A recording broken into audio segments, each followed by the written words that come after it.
So I'm here at the ABC store working. I have a minute. My family had no problem setting limits.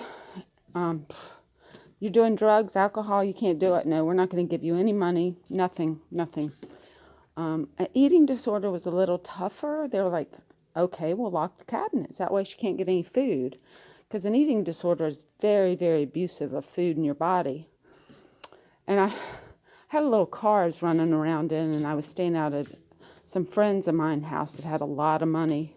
It's kind of a ghost of myself. I was real skinny and throwing up probably 4 or 5 times a day, and that gets expensive. And I drove over to my family house, and my parents were in the middle of a divorce. It was all messy and felt awful, but still addicted to throwing up and being bulimic. And they locked me out of the house. I was 17. They locked me out of the house.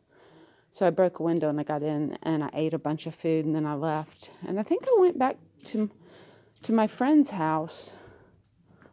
But I kind of can know what addiction is, besides smoking a few cigarettes and things like that. But life-threatening addictions, and it changes you.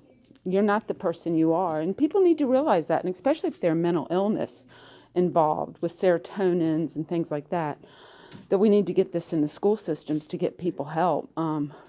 You take an aspirin for a headache.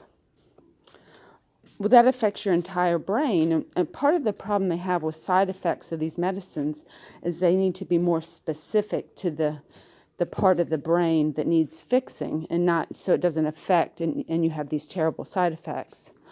And they're working on that. And it wasn't so long ago that we had One Flew Over the Cuckoo's Nest come out, and that's like, oh my God, would you ever go into one of those places?